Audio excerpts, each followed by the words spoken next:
தானடி பனியிலும் வேர்க்கிறேன்.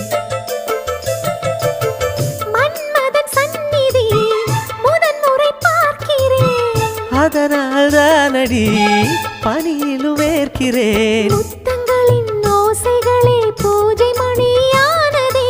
செவ்விதழின் ஈரங்களே தீர்த்தமென்று தோணுதே.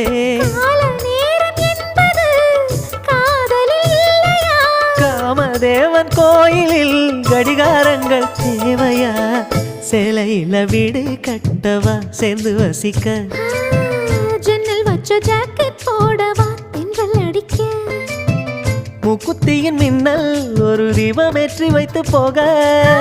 சொக்குகின்ற